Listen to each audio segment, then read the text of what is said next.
Hello and welcome to Angry Andy Reviews, and this is my really rather belated review for Terminator Dark Fate.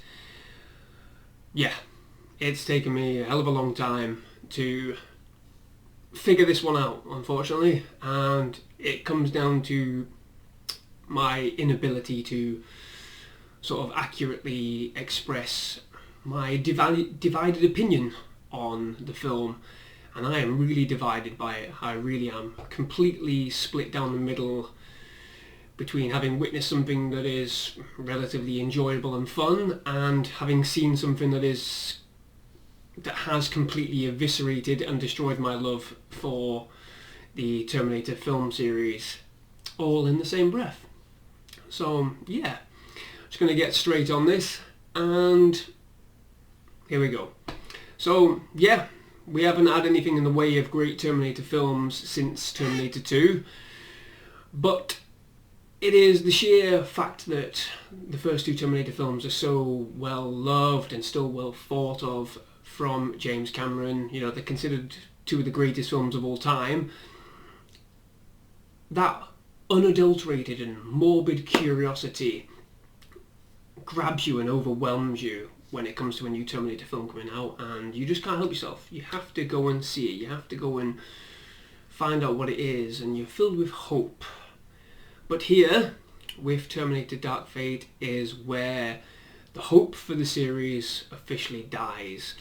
For me, as someone who saw the first two Terminator films as a young boy and whose fandom often overrides his own thought process, you know, it happens. It happens when you love a franchise so much. This film marks a step too far in the wrong direction, a direction that ultimately leads to nowhere.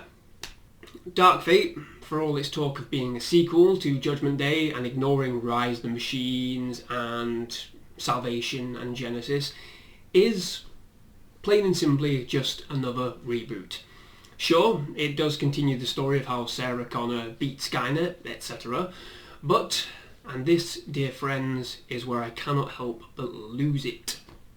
Dark Fate blows up all of that by having another different machine intelligence rise to initiate Judgment Day. Another machine intelligence that creates Terminators and develops time travel and sends machines back in time to kill future heroes. In counterpoint, the humans do what they've always done: fight them and send their own soldiers back. This time an augmented human who can fight machines on equal terms, which, in itself, eliminates much of the threat. But it is an interesting premise. But wait, I hear you screech from the void. How does this come to pass if Sarah Connor and John Connor won? Well, the answer, my friends, is as baffling as it is frustratingly awful. Judgment Day is inevitable. Fine, okay, we got that with Terminator 3, it's nothing new. But what happens before anything else can happen in the film to set this idea in motion is the most damning and breaking thing for me. John Connor is killed off within the first 5 minutes, with no pomp or ceremony, nothing heroic or memorable. He is murdered while he is sipping on a martini on a beach by a Terminator that was somehow sent back before they finished off Skynet, so before they changed the future or whatever, it doesn't matter, because the film falls at the first hurdle and it makes no sense. The Terminator who kills him simply walks off. Sure, his connection to the rest of the film does become an interesting facet, but the damage has already been done. Following on, we get lumbered with practically the same story from the first Terminator film, and this is where I struggle with my investment. Once again, a Terminator film boxes itself in, looking backwards rather than forwards. Perhaps the blame, lands squarely at the feet of Terminator Salvation, but why does this franchise not move forward to the future war? If Judgment Day is inevitable, then why do these stories of them preparing and attempting to correct it all exist? The acting in this film is superb from everyone. It really is. Linda Hamilton steals the show alongside Arnold Schwarzenegger.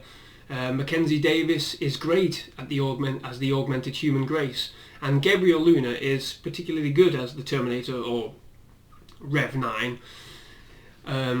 But again, we still can't get past the sheer charismatic brilliance of Robert Patrick as the T-1000 in Terminator 2. No one seems to be able to, overcome that brilliant villain. But everyone is solid. So would it not have been more beneficial to use the brilliance at hand to take the audience to the war? Show in the same breath that Judgment Day was always meant to happen, but there is a new way to save humanity. You could have had the majority of the same beats from this film, including John Connor's disappointing death, and moulded them into a clearer path that would have tread new and interesting ground, and also given a lot of people something that they have wanted since Terminator 2. The action is good, the acting is great, it is truly fantastic to see Linda Hamilton flanking Arnold Schwarzenegger and discharge heavy machine guns into the face of the Rev 9. But fan service is not enough to overcome the shortcomings of this film. And those shortcomings stem from the narrative decision to undo everything from Terminator 2.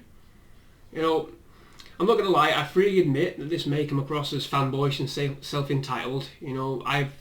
I've wrestled with all of these thoughts about how I saw the film, how I feel about the film, and what it did for me.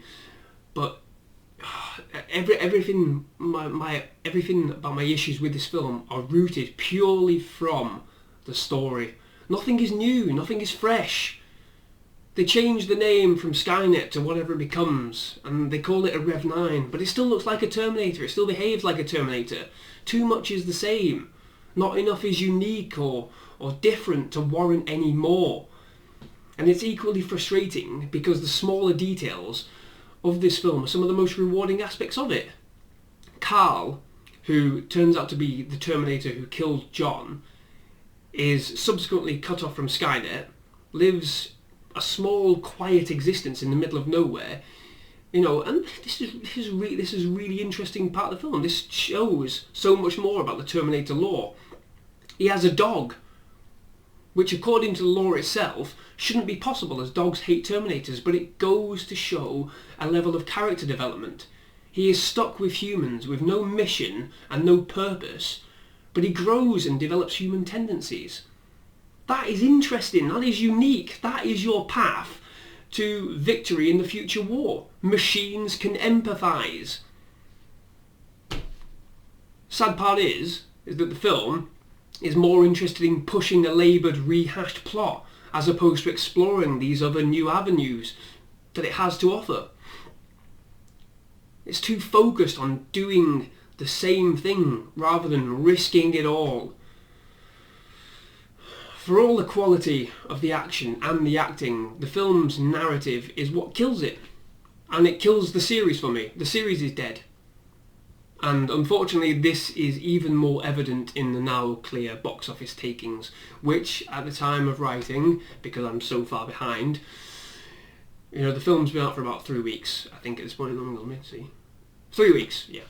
It's been out for about 3 weeks.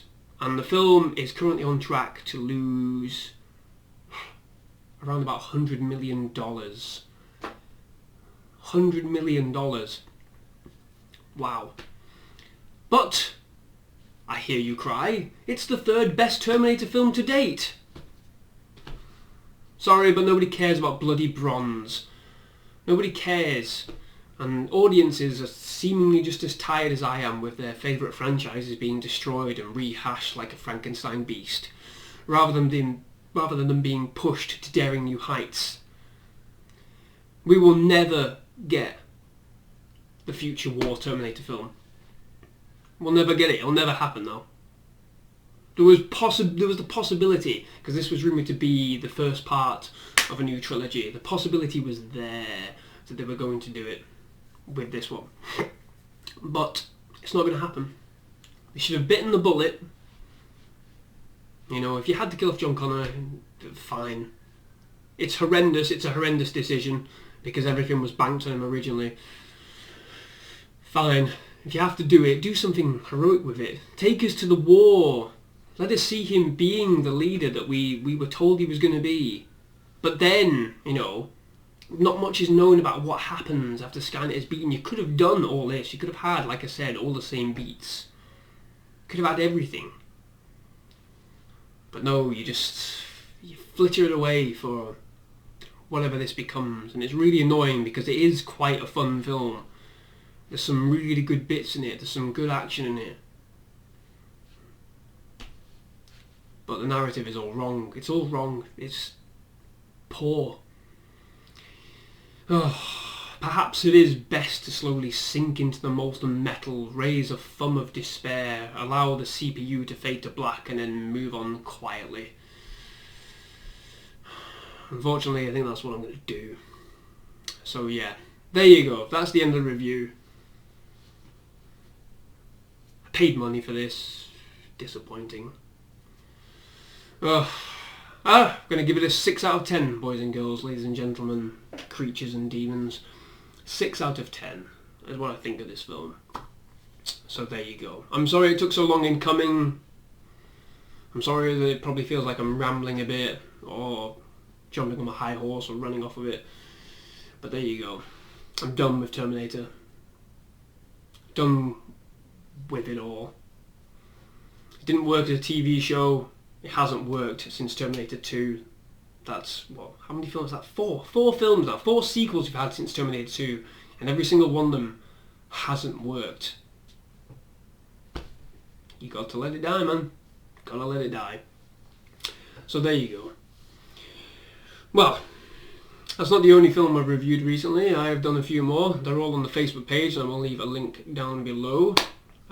Check them out. They're only 1 paragraph reviews, or not quite 1 paragraph reviews, and they're mainly for Netflix films and the films that, you know, I've watched, and I don't really want to spend too much time on them. So I'll quickly hash a review out, get it straight on the page. So feel free to check them out as well. Leave a like, leave a comment on this one. Have you seen the film? What did you think about the opening 5 minutes? Did it piss you off as much as it did me? Or did you sail through it? Let me know. Let me know what you think. There's going to be more reviews coming. Again, quite a few 1 paragraph ones. Purely for, I'm trying to hash out some Netflix films. And of course there'll be other ones coming as well. Still haven't got to see Doctor Sleep. I'm not sure what's going to happen with that.